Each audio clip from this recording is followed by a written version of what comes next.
So in this section, we're going to discuss linear approximation and differentials. So let's just go ahead and quickly recap some of what was in the flipped class video. So let's let y be f of x, be some function, differentiable function, and assume we can calculate f of a and f prime of a. So as I said, this is really important that you can actually evaluate these. So if we can, then we can form the tangent line at x equals a. Well, we've seen this from quite some time, beginning of the course. If we use point slope formula, we have this formula here for the tangent line. And now if we solve this for y, we just get this form of the line. And now we'll call this L of x, f of a plus f prime of a, x minus a. And so this is often referred to as the linearization of f.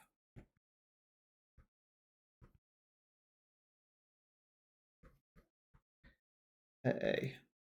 And this is just because we're basically taking the function, whatever it looks like, and we're making it look like a line, as this is a pretty good approximation as long as x is close to a. So just to recap, let's look at a picture of what's going on with this. So kind of an exaggerated picture here. So let's suppose I have some function. Here's y equals f of x here. Let's go ahead and put a here. So this point here is a f of a. And let's draw the tangent line there.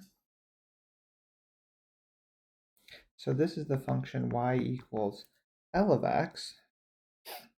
And now if we pick some point over here, b, we can go up and see this point here, this is b f of b, and say this point here on this line, this is b L of b.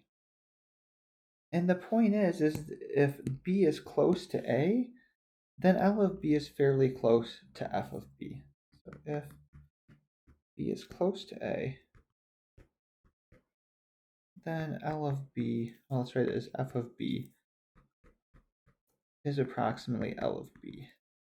And so even though the function f might be quite complicated, we can approximate it with a line, and it's always easy to calculate values of a line once you have the equation of the line. So let's see some examples on how we might actually use this idea of linearization.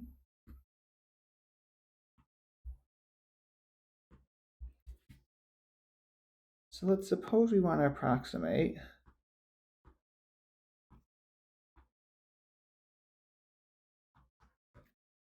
let's say the fourth root of 18.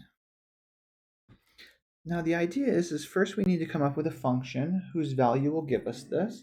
So let's let f of x be the fourth root of x, so that if I look at f of 18, this is fourth root of 18. So this is something, we have a function, we have a value that gives us what we're interested in. Now to use linearization, we need to find an a value so that we can actually evaluate this function. So we want an a near 18 so that we can evaluate f of a and f prime of a. Now when I say we can evaluate, that generally means by hand. If I'm trying to approximate the fourth root of 18, and I have to plug into the calculator what the fourth root of a is, I might as well have just plugged in the fourth root of 18. So we want to be able to do this by hand. So for instance, if we said a was 16, then f of 16 is the fourth root of 16, which is exactly 2. So that works pretty well. So now to use the linearization, we need to find the derivative. So f of x is x to the 1/4, so the derivative will be 1/4 x to the 1/4 minus 1.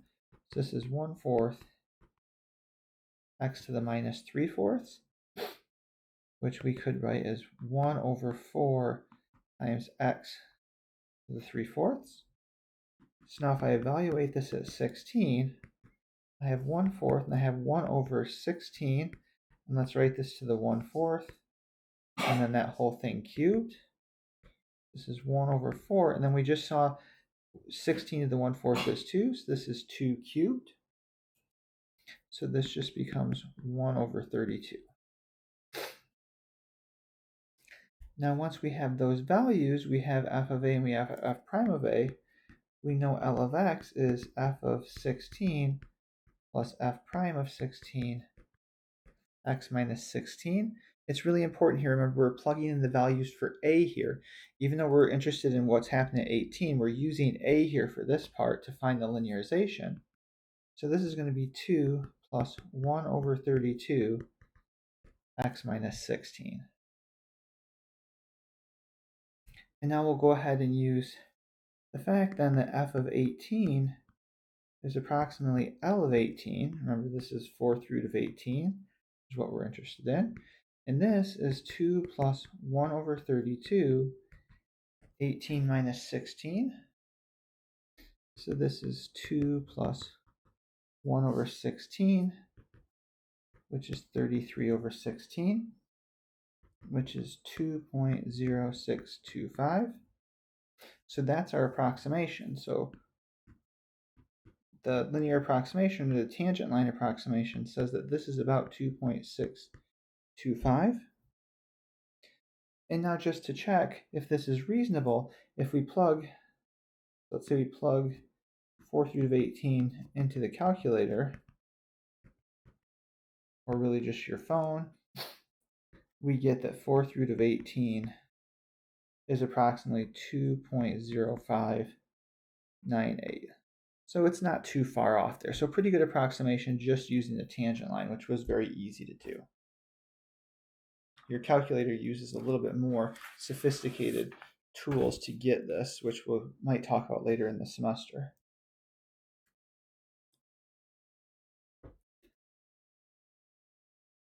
Okay, so let's try another example.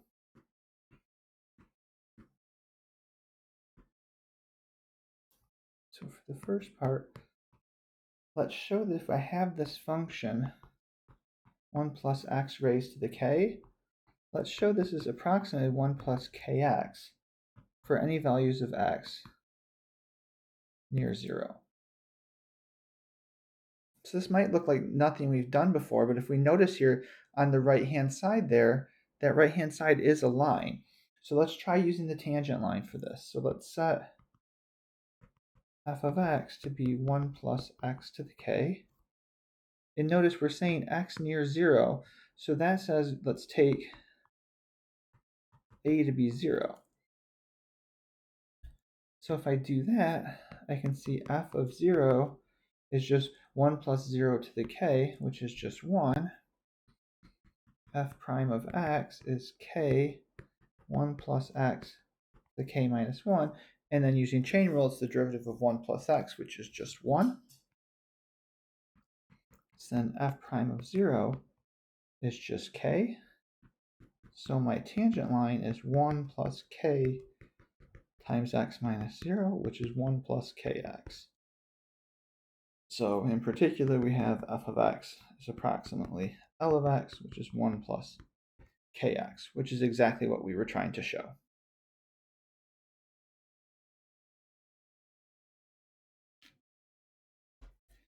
And now let's try a second part of this. Let's say, suppose someone claims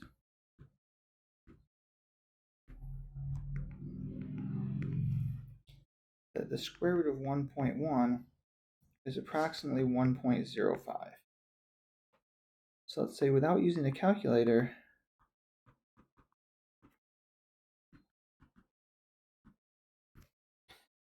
does this seem like, is this a reasonable guess?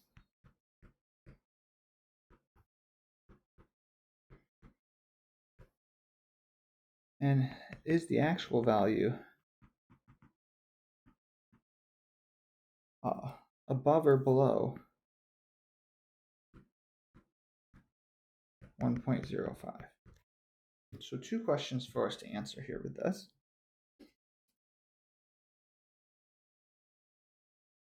So first, let's take the function here, and we can kind of see, since this is from part B of the same thing, let's look at f of x to be 1 plus x to the 1/2.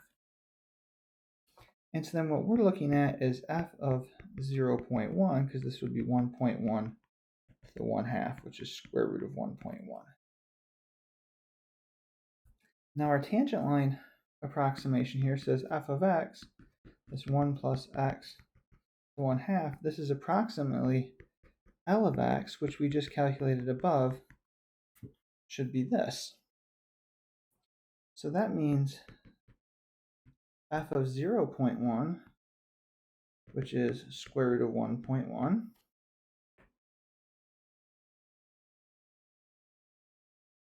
is approximately L of 0.1, which is 1 plus 1/2 0.1, which is 1.05. So in that case, this tells us this is a reasonable guess. It's exactly what we would get from linear approximation. So yes, this is a reasonable guess.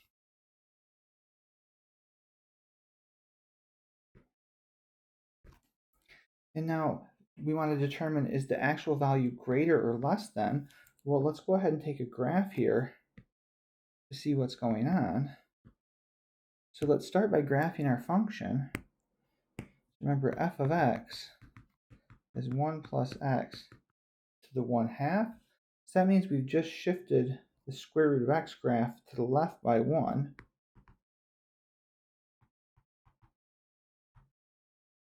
This here is at -1, and this here is at 1. And then we want to take the tangent line there.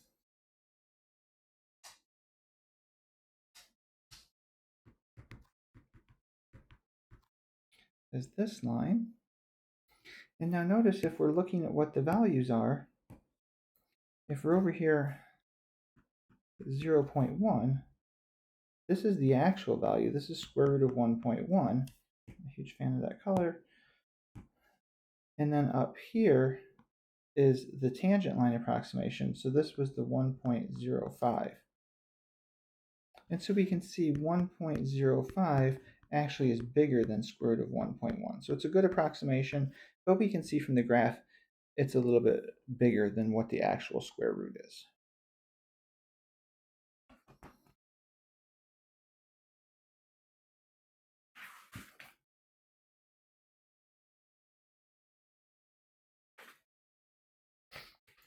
Okay, so if you've had a physics class before, likely you've seen this idea of linear approximation, even if it wasn't phrased that way, because a lot of times in physics you'll take formulas that aren't lines and use linear approximation to turn them into lines to make the equations a little simpler to work with.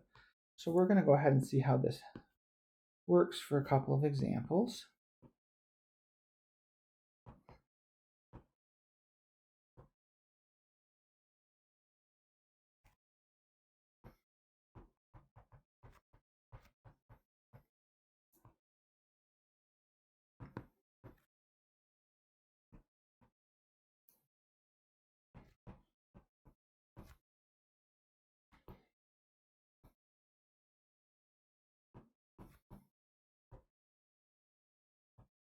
Okay, so we have the hydrogen atom consists of an electron of mass little m orbiting a proton of mass capital M.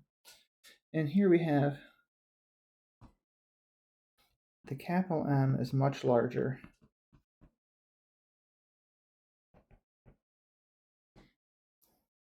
than little m. Okay, so the reduced mass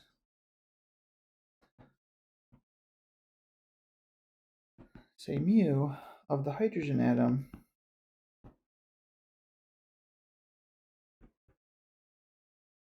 is defined by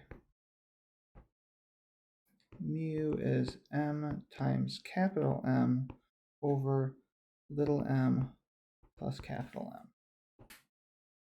Okay, so for our first part of this problem, let's just show that mu is approximately little m. So the reduced mass is approximately the mass of the electron. So to do this, we're going to use, since m is much larger than little m, if I take little m and I divide it by big M, this is approximately 0. So then if I look at my reduced mass and I divide the top and bottom by big M,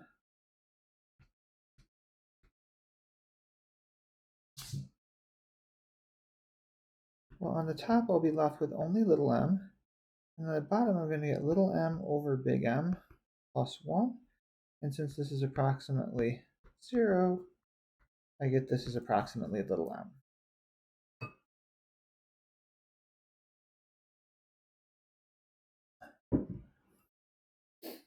Okay, so now let's go ahead and let's use a linear approximation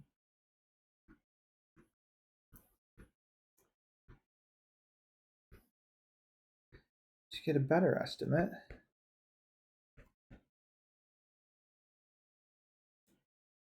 Okay. So in this case, let's look at this last part that we had here. So we had this m over 1 plus little m over big M.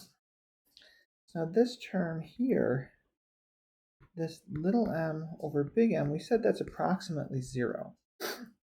And then for the first approximation, we just stuck 0 in for that. But let's not do that here. So let's consider this function f of x to be 1 over 1 plus x. And here what we want to think that x here is little m over big M. That's what we're going to plug in at the end because we're going to use a linearization. Now let's find the linearization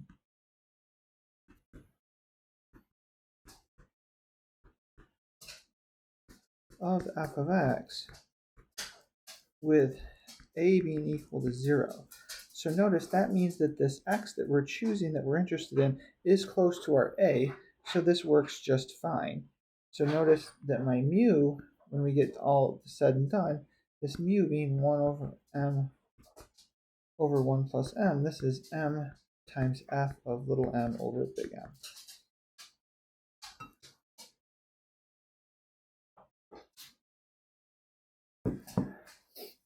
So now let's go ahead and find that linearization. So f of 0 is 1 over 1 plus 0, which is 1. F prime of x, now we can write this f of x as 1 plus x to the minus 1, and then use chain rule, so I'll have a minus 1, 1 plus x to the minus 2, then the derivative of 1 plus x. So this just becomes minus 1 over 1 plus x squared, because this derivative here, this is just 1. And so f prime of 0 is just negative 1. So my linearization then is 1, that was our value of f, minus 1 times x minus 0, which is 1 minus x.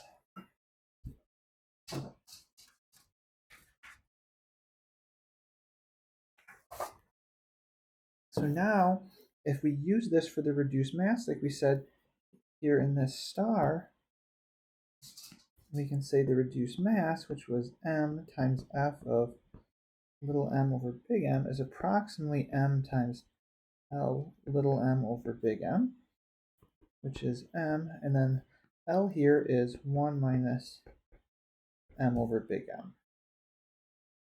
So our linear approximation says that the reduced mass is approximately this value. And notice if we just use the degree 0 term and we forgot about this kind of correction factor of the little m over big M, that would give us our approximation from the first part.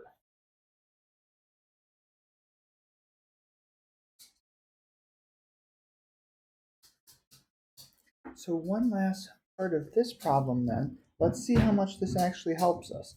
It turns out that getting this extra term here isn't going to make a huge difference, but it would, depending on how precise you need the measurements to be, it could make a difference. So let's suppose that my little m is approximately big M over 1836.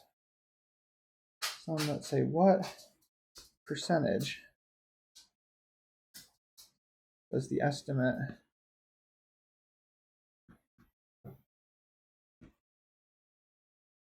mu just being approximated the naive way that we started with change?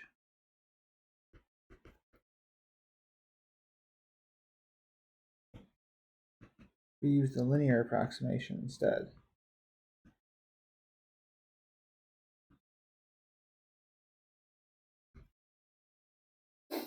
So note here that m over big M then, this is approximately 1 over 1836, which is about 0.00054. So now our formula for percentage change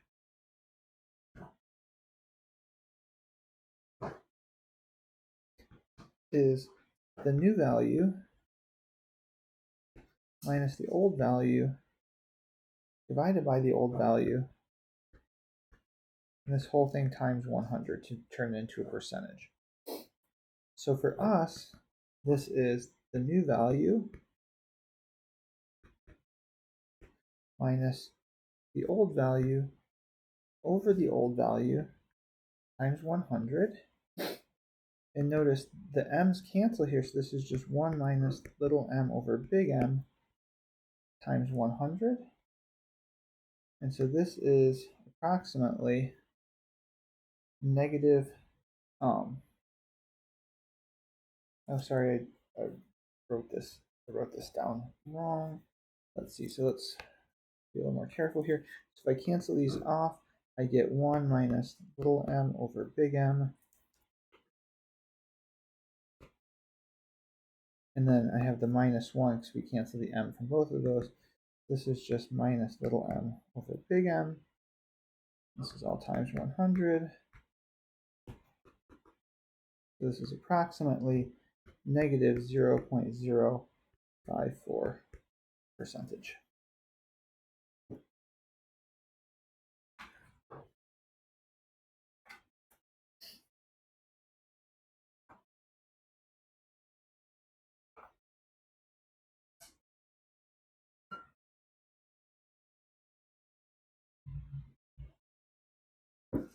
Okay, let's try another example.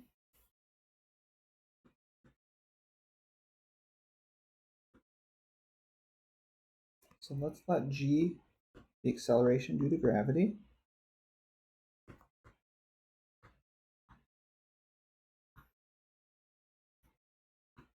Okay, so the period t of a pendulum of length L is given by t of L is 2 pi times the square root of L over g. Okay, so the first thing, let's find the linearization of this. And here we're not going to pick a particular value of L because we don't really want to take L equals 0. That wouldn't make a lot of sense. So we'll just take A as some fixed value. Okay, so I'm not telling you what that L0 is, so that's going to show up in our linearization. So the first thing we need to evaluate this, if I evaluate this at L0, this is just 2 pi square root of L0 over g. And now if I take the derivative, t prime of L, this is just pi over square root of g L.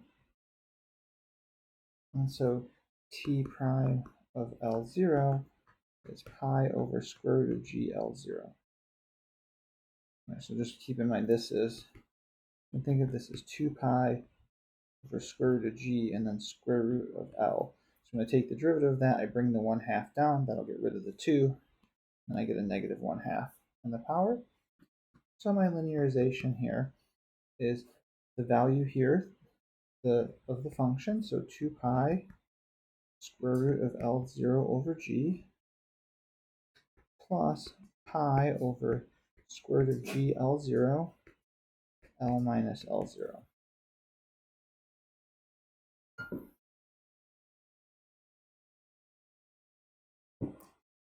Okay, so for the next part, let's let delta L be some small change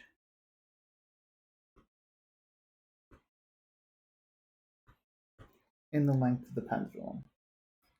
So let's calculate L of L0 plus delta L minus L of L0.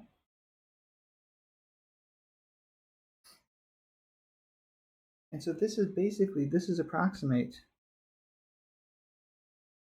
If I make a little change in the length of the pendulum, this approximates the change in the period of the pendulum, which we might write as delta t. So let's do this calculation.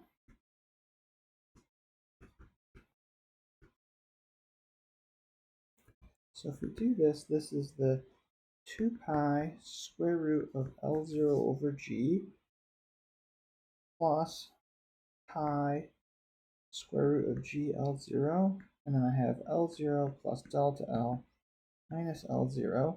This is all the first part here, and then minus 2 pi square root of L0 over G. So the first term and the very last term cancel, and I get pi square root of G L0.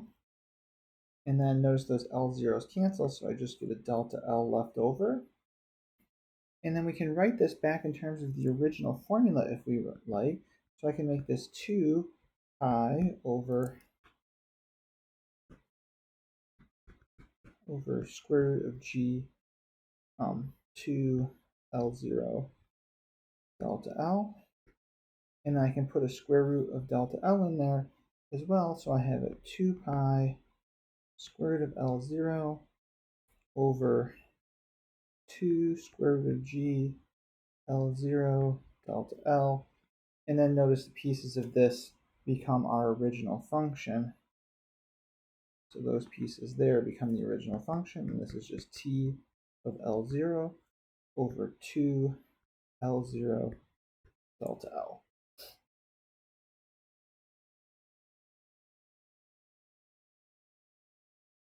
And finally, for the last part of this one, so if the length of the pendulum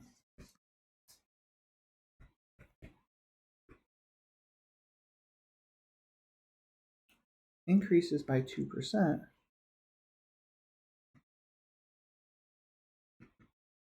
by about what percentage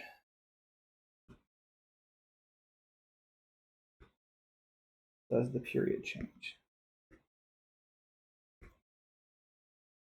So notice for this problem, we're really interested in how things are changing and not particular values we're trying to estimate. So we're going to come back to this in a moment when we do differentials.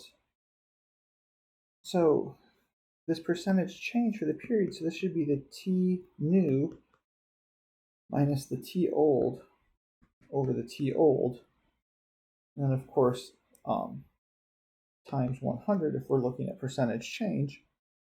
So what is this top term? Well, this is really the delta t. That's the change in t.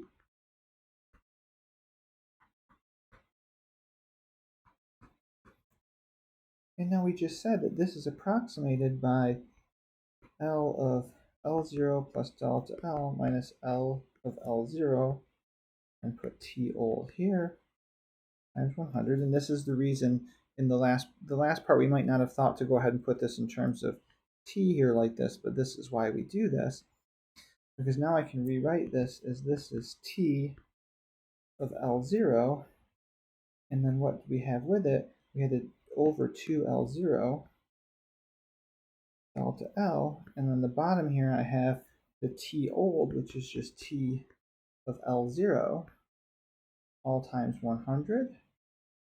So this becomes delta L over L0, 1/2 of this times 100, and then we can see this part here. This is the change let's see, maybe let's rewrite this. Let's say this is 1/2, and I've got delta L over L0 times 100. And this part here, this is the percent change in length, which we said was 2%. So this is 0.02 over 2. So this is about 0. Or this is, I guess, since we're putting 100 in there, this is 2% over 2. So this is about 1%. So if we change the length of the period by 2%, the length of the period of the pendulum changes by 1%.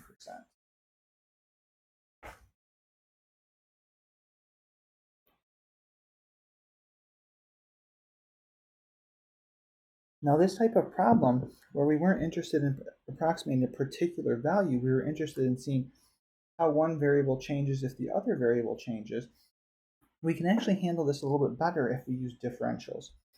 So let's recap what those were. So if we had, so let's put differentials now.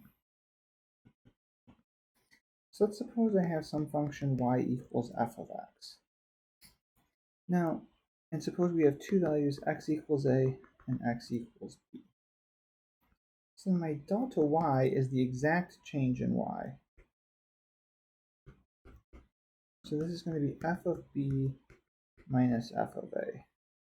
And if we're relating this to what we did earlier, we can think of f of b as a value that we don't know and f of a as a value that we know.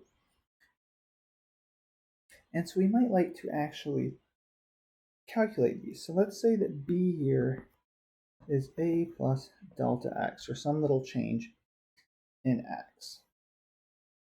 So then in that case, delta y is f of a plus delta x minus f of a.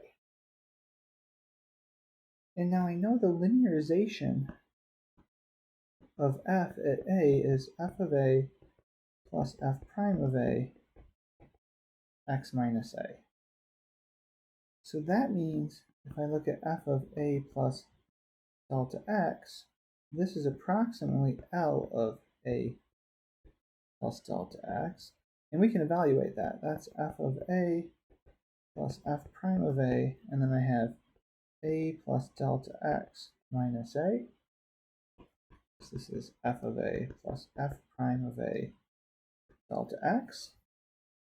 So this is kind of our little side calculation here. And now we go back up to delta y, and so we see delta y, which is f of a plus delta x minus f of a.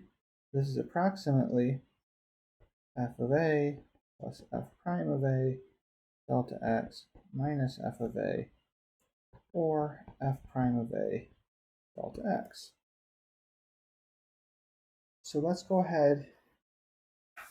We give this thing here a name. We call this dy. And let's go ahead and take a second to look at what this is doing in terms of a picture, because that'll make this a lot clearer, I think.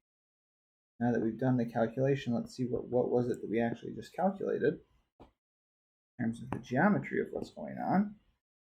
Let's suppose this is my function. And I have some value a that I'm interested in here, and some a plus delta x, which is a little bit of a change. So we go up here to this value here, and we find the tangent line.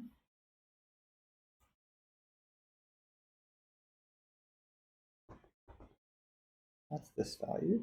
And so if I come over here, this is f of a. And if I come to here, let's use the blue, and I go across to here, this is f of a plus delta x. So that means this distance right here, that's the change in y. And now what we found here is that the dy, a different color for this, maybe pink. So if I go up here to this point here, this would be L of a plus delta x. And notice up here what we found was if I look at L of a plus delta x minus f of a, so that was this part here, That's my dy. So the distance from this down to what f of a is, this is my dy. So we're basically still doing a tangent line approximation. We're just looking at it in terms of the changes instead of the actual approximation values. So let's take a second, and then let's go ahead and see how that could have made our last example a little bit easier in the calculation.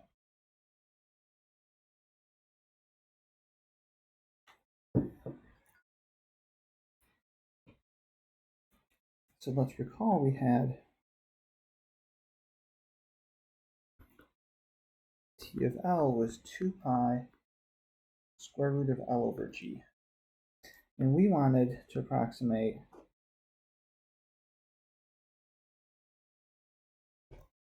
delta t. So in terms of differentials, we have delta t is approximately dt, which is t prime of L0 delta L. And t prime of L0, we calculated this was pi over square root of GL0 delta L. And then just doing the same trick we did before,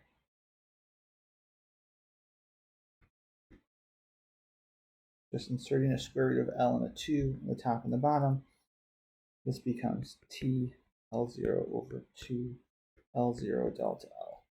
So you can see this is a much faster calculation to use differentials to get the same answer that we went through with linear approximation before. So differentials is very useful if you're trying to calculate a change in something.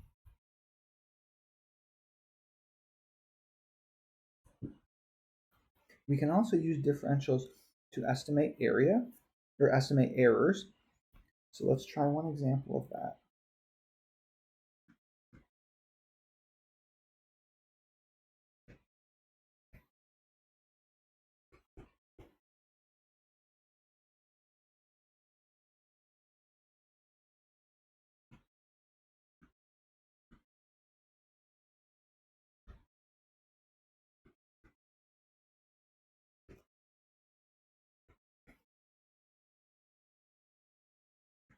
So let's suppose we were measuring the edge of a cube and we measured it to be 30 centimeters, but there's an error of 0.1 centimeters. So for instance, maybe our measuring tape doesn't go any further down than 0.1 centimeters, so we can't tell anything more accurate than that.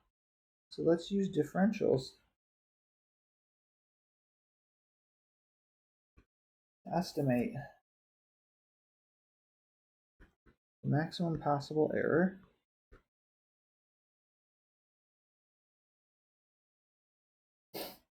and using this value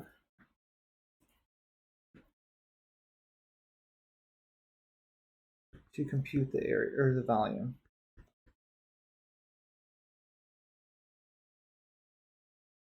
All right, so we know that there could be some error in this. We want to get a good estimate on what the maximum possible error could be. And then let's also, what is an estimate for the max percentage error? Sometimes errors will look really bad, and then because you're not taking into account how big what you're calculating is. So a lot of times the percent error will give you a little bit better idea of whether your calculation is actually any good or not. Okay, so let's let x be the exact, let's say x sub e. So this is the exact side length or edge length of the cube. So we don't know what this is. And we'll let x0 be the measured length, which we said is 30 centimeters.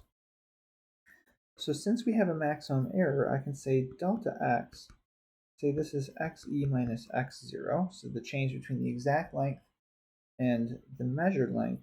And now what we wrote down says that this is at most 0.1 centimeters, because that's the error in our measurement.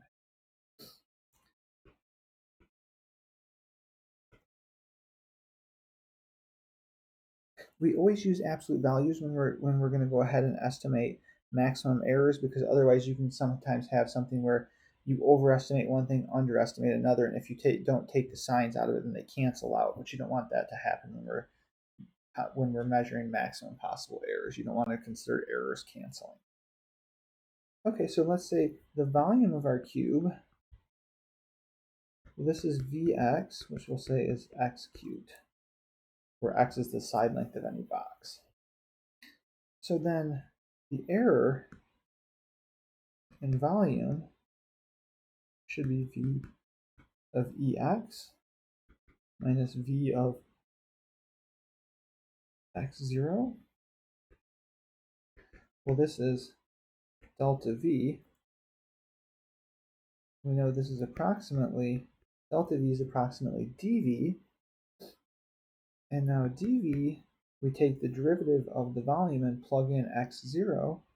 So this should be V prime of x0 delta x. That's just our formula from differentials. And so this should be absolute value of 3x0 squared, absolute value of delta x. My x0 is 30, so this is 3 times 30 squared. And I know my delta x here, this is x exact minus x0. And so this is, at most, 0.1. So this is 270 centimeters cubed. So like I said, that seems like a huge error. So let's go ahead and calculate the percentage error to see if this really is a bad estimate for a relative and percentage error, let's say, for this. So let's just recall these formulas. We've been using percentage error, but let's recall relative error as well. It's basically just percentage error where we haven't multiplied by 100, or where we divide by 100. So this is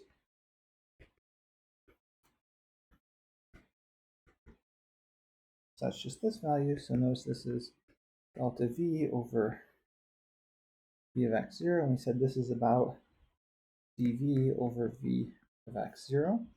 And now we've calculated the top part there. We said was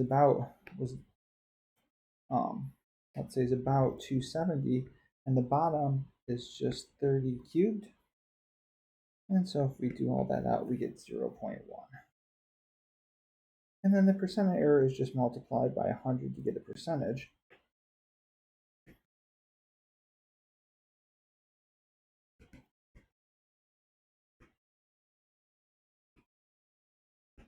So this is about 1%. So even though the 270 looked like a really big number, it's actually only 1%. We're estimating it to be about a 1% error at most. So that's not so bad.